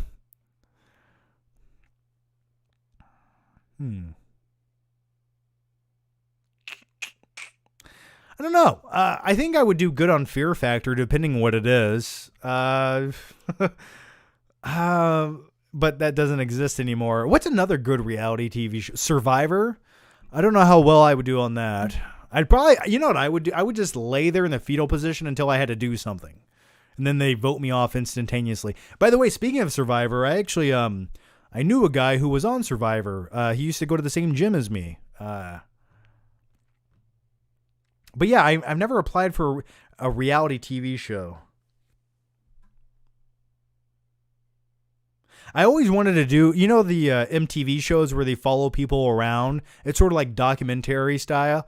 I would like to do one of those. Follow me around. I don't know what the topic would be, but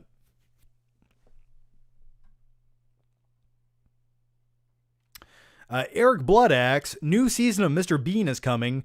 30 years after the last, did you know Mr. Bean is apparently the most recognized person in the world? VHS. Mr. Bean is the most recognizable person in the world. I don't know. Really? Did they did they do a poll on that or something? I mean, maybe in the UK, but I feel like a lot of people like in the US, especially like newer, younger generations of people would have no clue who Mr. Bean is. Like, I'd almost say like the Tin Man from Wizard of Oz is more recognizable, or is it most recognizable living person? I don't know. That interesting fact. Okay. Well, cool, man. Max Dugenbauer. No, I'm serious. 3 is my favorite in the Transporter trilogy. The film has such a great villain and an awesome climax on the train. Yeah, I don't even think I've seen Transporter 3. I don't think I did, but I'm glad you enjoy it, man. I'm glad you enjoy it. What was the other Jason Statham movie? What was it called? They made 2 of them. Not the Transporter. It's where he's almost about to die and he keeps having to shock himself. What was it called? Crank. Yes, Crank. I liked the first Crank movie. Now, that was fun. The second one was terrible. PC Master Race. Hey, John, if you want to cringe hard, look at the new trailer for Breach starring Bruce Willis and who will give a shit. Yeah, I'm sure if it's a new Bruce Willis movie, it's going straight to VOD or the Walmart bin. Oh, check it out. I bet it looks so generic, doesn't it? Ismail Akbal. Hey, John, love your vids. They've gotten me through some really tough times. Thanks, man. I was wondering if you've seen Sleepaway Camp 1983. Ending creeps me out. I don't think I have seen Sleepaway Camp. There's a lot of is it like some 80s slasher flick? I don't think I've seen it. Fball87. Do you prefer Ace Ventura or Dumb and Dumber? Probably Dumb and Dumber. I just feel like Dumb and Dumber has more rewatchability. Like there's a lot of there's a little bit more heart to Dumb and Dumber, and I like watching Jim Carrey and Daniel Stern kind of bounce off each other. I like that chemistry. Ace Ventura is good, but it just doesn't have the same timelessness like Dumb and Dumber does for me. So definitely Dumb and Dumber. And though slow behind the wheel, senior citizens can make a difference. Did I misquote that? Probably. All right, guys, I'm going to take a quick break. Don't you go anywhere. Don't you go dying on me now.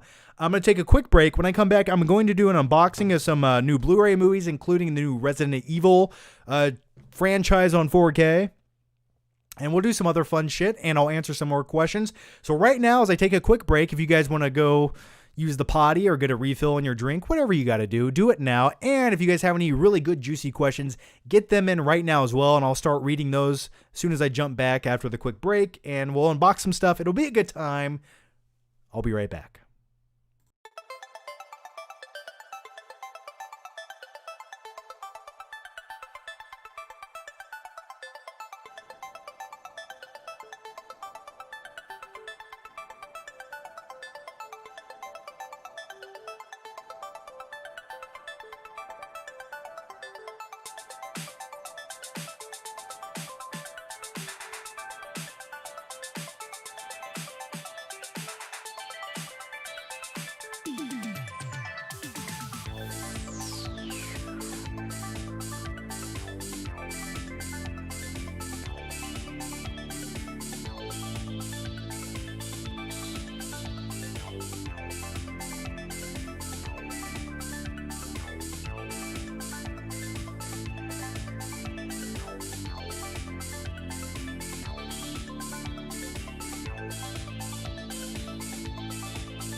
And we're back. Thank you for waiting around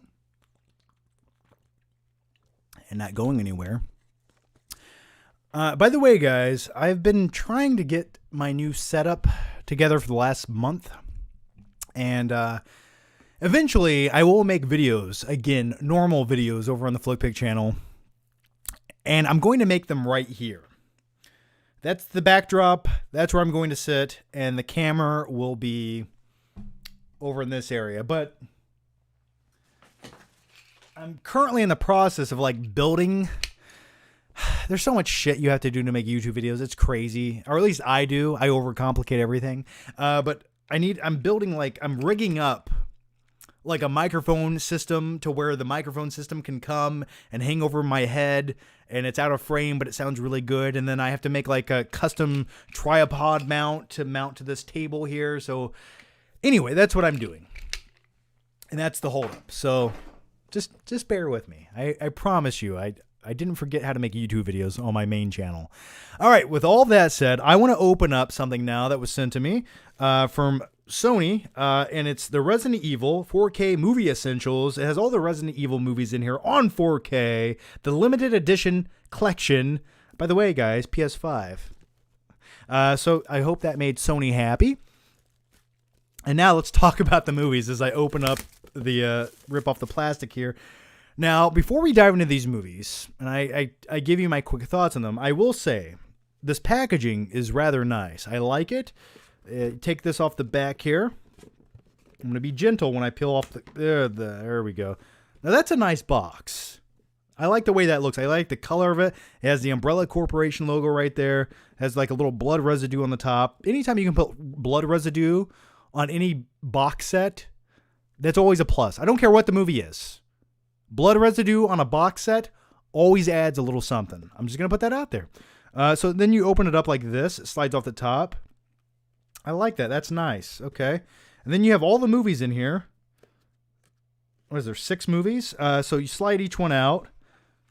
There's Mila Jovovich looking at me. And then you open it up, and here are the discs. Now, this has 2 discs. Now, let me check. So here's the 4K disc. And under that's the Blu-ray disc. Ooh. So, all right. Here's one negative, though. They did the same thing that the Blu-ray version of Back to the Future did. Why do they do this? So what they do is they put the 4K disc on top, then they put the Blu-ray disc under it, but they hide it. There's like a little lip here of plastic. So you got to pop that out, slide it from under the little plastic. I guess it's not that bad. Yeah, I guess it's not terrible. Kind of a pain in the ass though. But then again, if you own the 4Ks and you bought the 4K, why would you ever watch the Blu-rays? So the 4K is easy to get to. And I like that it comes in a nice little case. Let's look at the next one. Okay, there's Mila Jovovich again holding a gun. There's Mila Jovovich once again holding a gun. Here's Mila Jovovich throwing a ninja star. I hated that, Resident Evil. And here's Resident Evil Retribution. I don't even remember what that one's about. And what's this? And Resident Evil, the Final Chapter, which I did a movie review on, I feel like. I did a movie review for this. Is that the one where it's sort of like a Mad Max Fury Road style? Where they're driving down in an armored... Yeah, I didn't like that one either. So that's cool. I'm going to slide these back in here now. All right, so when it comes to the Resident Evil movies... The only one I really enjoy, and I don't think it's that great, it sort of has like a B vibe to it, is the second movie, Resident Evil Apocalypse.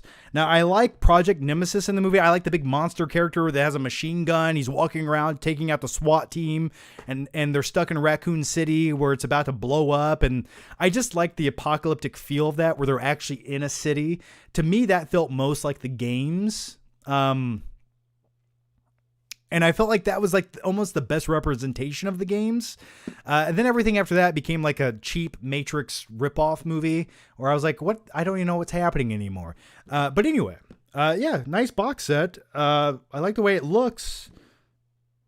I don't know if the picture quality is much better. I haven't got a chance to watch these, obviously, because I just opened it with you guys. Now, the next one I want to show you guys is... This is from Mill Creek, and it's all the Hammer films in a 20 film set. Now, if you're not familiar with Hammer films, they're basically like those fun 1960s sort of like movie of the week B horror flicks, and I like that. I like the charm of those and the nostalgia. Now, I haven't seen a lot of these. I've seen probably one or two in their entirety growing up, and these were the sort of the movies where if you were cruising cable TV late at night, these are the types of movies you might have come across. But I would like to go back and revisit a few of these.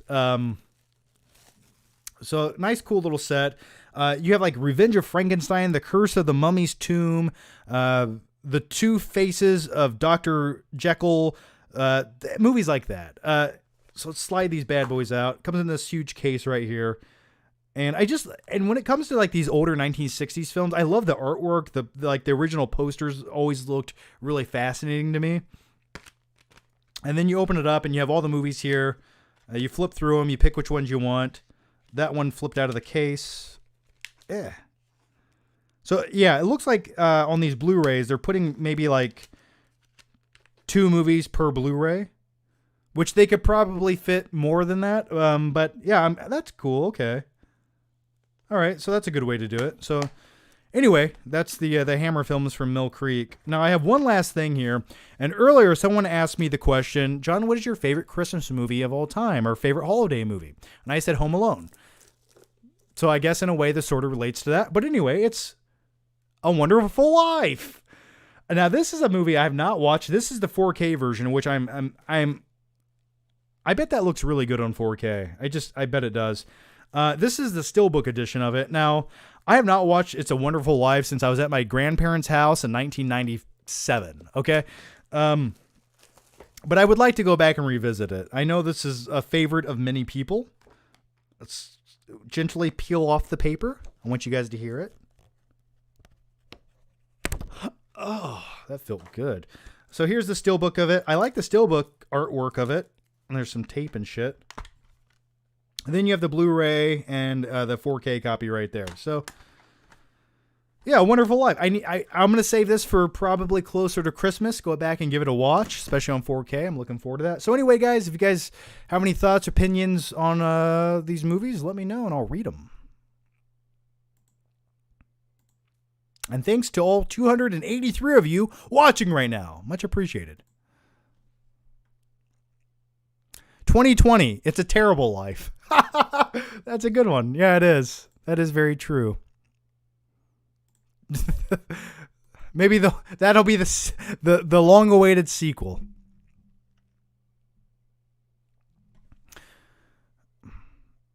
Abanash Mahotny, are you in Ohio? What's your favorite 60s film? Yeah, I am in Ohio. I live in Columbus, Ohio. My favorite 60s film, I don't know. I mean, I like The Graduate. I mean, you could say Cool Hand Luke. You know what? Maybe The Good, the Bad, and the Ugly. I'd probably say The Good, the Bad, and the Ugly would be my favorite 60s film. See, for me, most of the films that really resonate with me and I started to love, they started coming out like in the 70s. Like that's where like some of my favorite films begin. Like if I do my top 20 favorite movies of all time list, the oldest one on that list is probably from the 76. So, second one, I was the one who was fired. However, I have 3 interviews coming up. Can you give advice, words of inspiration, or impressions? Words of advice, inspiration, impressions. You have 3 interviews coming up. Just be witty, charming. When you go into an interview, what you need to ask the interviewer is ask, what can I do in this position to help improve this company? Do things like that. Ask questions that sound really proactive. Don't ask how much you're going to get paid, even though you want to, and you should have to. But just be confident and nice and well-spoken, or do your best. And And good luck, man. I think you got it, man.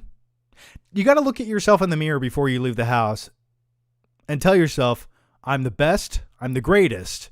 And then right before you leave, punch that fucking mirror and have it shatter into 1,000 pieces and leave the house. That's what I always do. Minus the shattering of the mirror.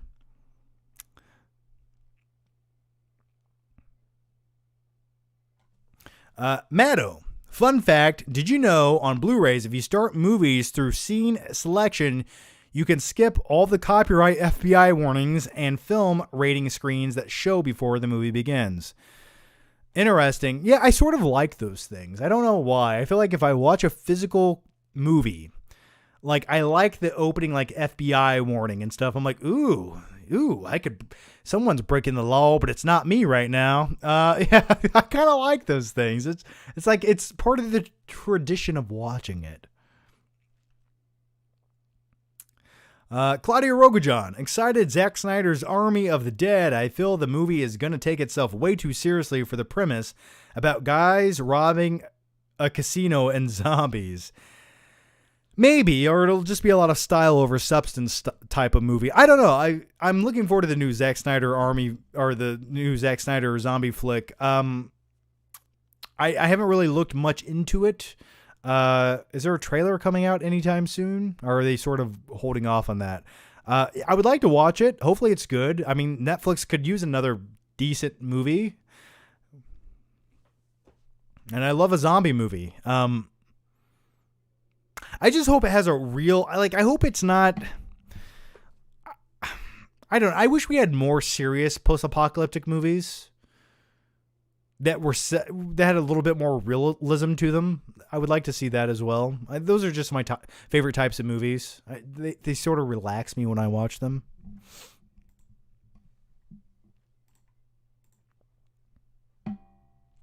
When will you stop moving? I don't know. Probably when I die. That's when I'll stop moving. It's Jay Wheeler. I don't know, man. I go with the flow. You got to go where the wind takes you. Rob K, Dr. Strangelove, thumbs up. Rob K also says the horror of Dracula is great. Okay, good recommendation. Yeah, I want to watch a few of these. But a lot of them I know nothing about.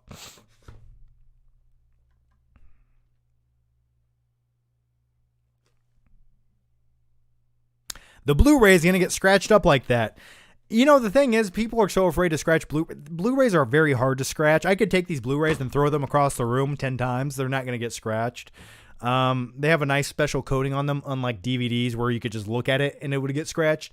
Blu-rays are actually surprisingly hard to scratch up. Just hire a boom mic guy. Yeah, relating back to my my microphone setup. I wish I could. I would love to hire a camera guy because the truth be told, whenever I make videos sitting down, I hate sitting there. I hate just sitting there making videos. Like, that's why I thrive in making, like, when I make a vlog, I feel like I can make better vlog videos than just static videos. Like, I like moving. I like moving the camera around and the environment. I just think it's so much more fascinating to watch a video like that. What's your opinion of An American Werewolf in London from Joshua Garrison? It's been a while since I've seen it. I really enjoyed it. I liked the practical effects and prosthetics. I always thought those were great. I thought those won some awards when they came out. But I liked it. Not one of my favorite horror films by any means, but I always enjoyed it for that aspect. Joshua Garrison, what is your favorite horror themed Christmas movie? I mean, you only have a few to pick from, right? You have Black Christmas and Krampus, maybe a few others, and none of them I really enjoy. So none. I can't think of a great one I really enjoy. Maybe Jingle All the Way. Can we go with Jingle All the Way? I'm not the pervert. I just wanted a Turbo Man doll. So probably Jingle All the Way would be my top pick. It's scary and delightful. The New York Times called it playful, but yet whimsical.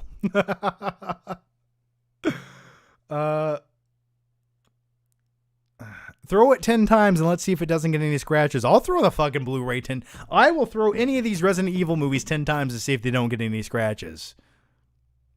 I can do that. I'll run over them with my car, too, to see how scratch resistant they are. No, if I don't want these movies, I might give them away or give them away as like a Christmas present to someone. Or maybe I'll keep them. I don't know. I don't know what I'm going to do with them yet. I don't love the Resident Evil movies, so I don't know if I need them.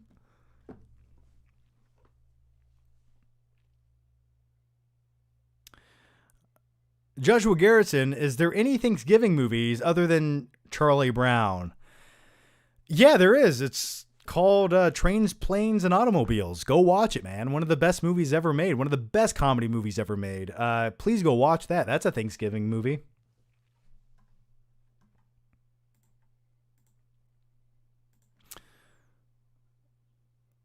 Rob K says, check out Santa's Sleigh with Goldberg. Okay. Okay. By the way, speaking of Thanksgiving movies, one of the best, it's a Grindhouse trailer that was in the Grindhouse movies, but the Thanksgiving Day trailer, coming this Thanksgiving, and then it has a guy on the table with a baster in his ass. Go watch the Grindhouse trailer of Thanksgiving Day. So great.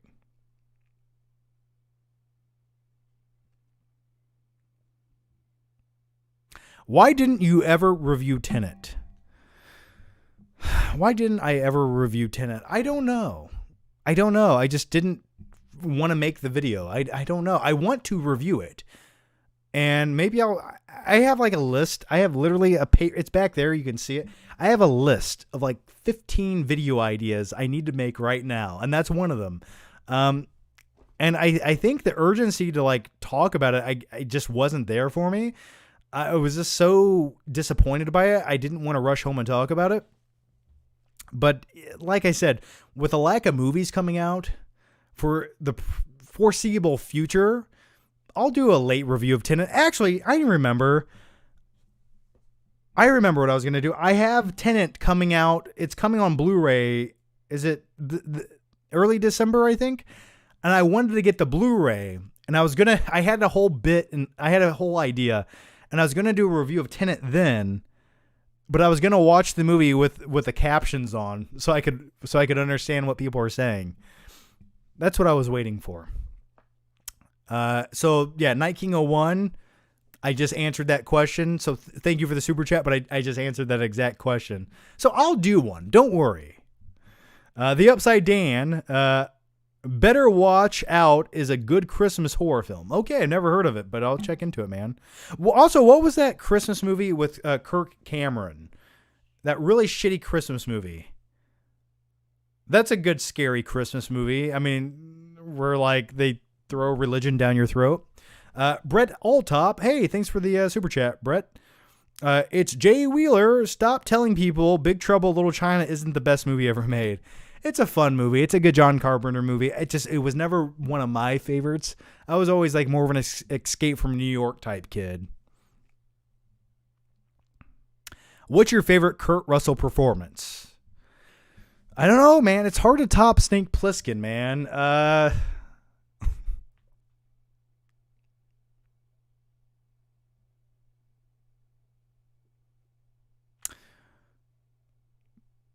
Yeah, I'm really trying to think of another great Kurt Russell performance that I liked as much as Snake Plissken. I'll say an underrated movie from Kurt Russell was called Breakdown, which came out in the mid-90s, and it's a nice, simple little thriller movie where his wife gets abducted and he has to track her down. I always really enjoyed that. Kind of a scary movie. But yeah, I'd have to go with Escape from New York as my favorite. Not Escape from LA, but Escape from New York.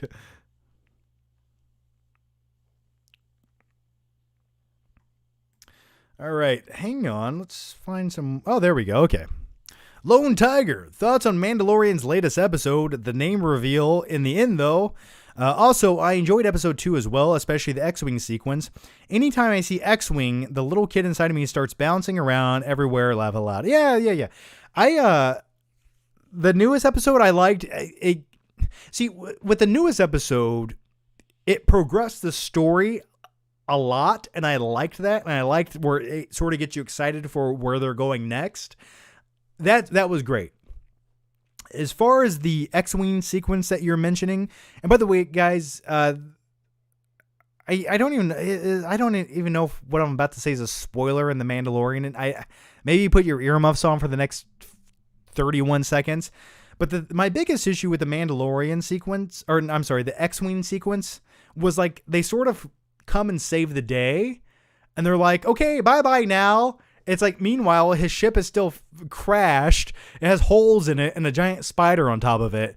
It's just like, thanks for saving the day. Bye. It's like, are you guys going to help him get the spider off? Or else, what if his ship doesn't start and they stay there and die and freeze to death? I don't know. It's just little things like that where I'm like, the writing sometimes gets a little clunky.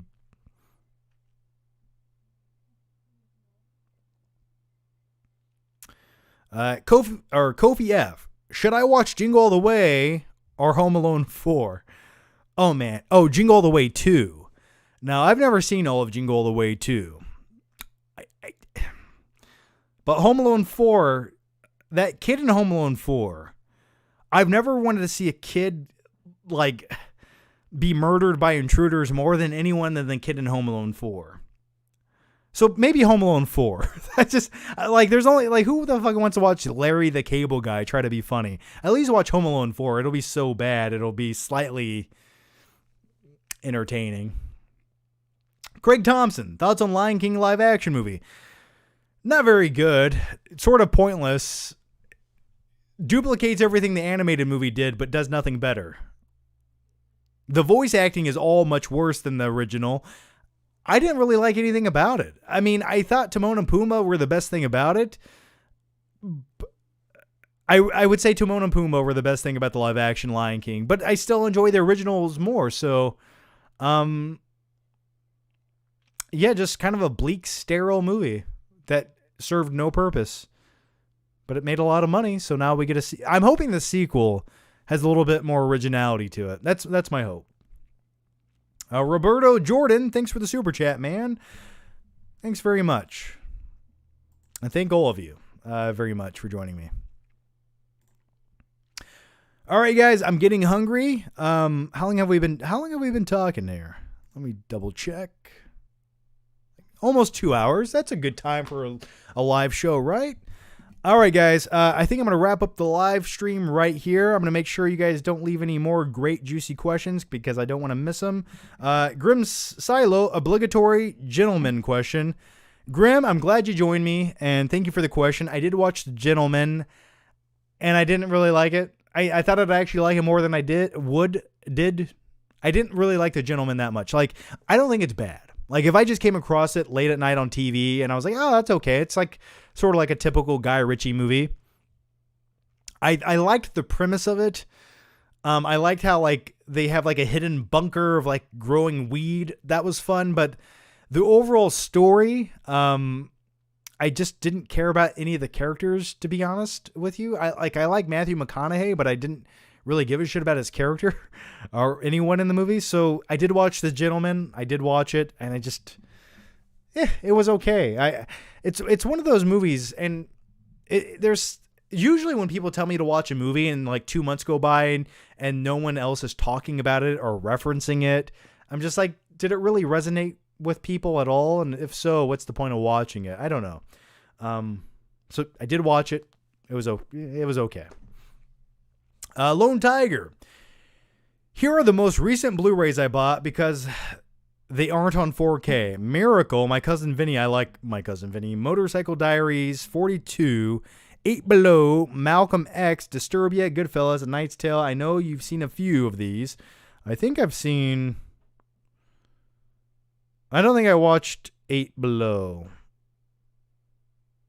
I've seen everything else, though. A Knight's Tale is a good time. I watched that. I've seen that movie like 10 times. It's such a bizarre movie. It's definitely one of those like mixed. What's the term I'm looking for? It's like a modernized fairy tale movie. I always liked it. Sort of like a fun little underrated movie. I really enjoyed Disturbia when I first saw it. I liked the character. I liked how he was on house arrest and he was just in his own house, like building a tower of Twinkies and playing video games. I like movies like that. Like if you would have dedicated another 45 minutes to the movie of him just in his house being bored, something about that's relaxed. Like that's the reason I like the movie Castaway so much. I like watching characters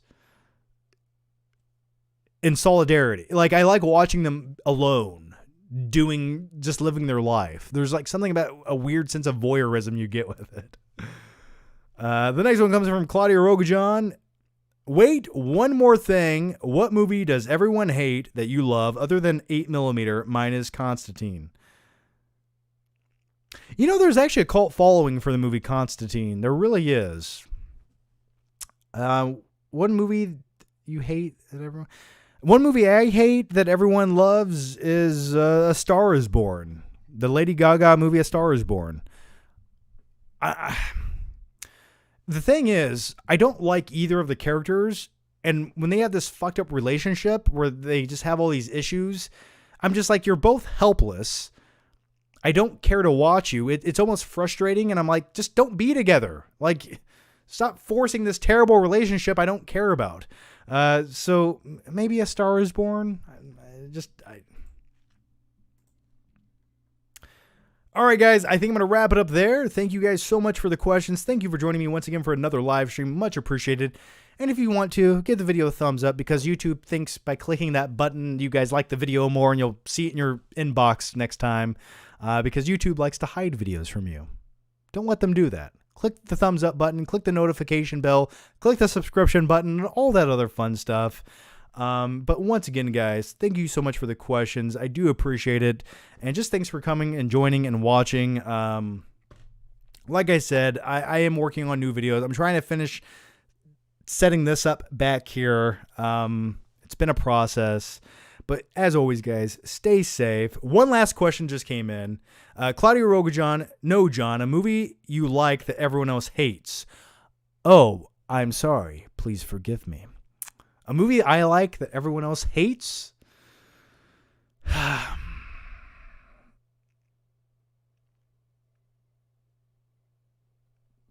don't know. I don't know. I can always find somebody else who likes, at least one person who likes that movie. So that's a really tough question.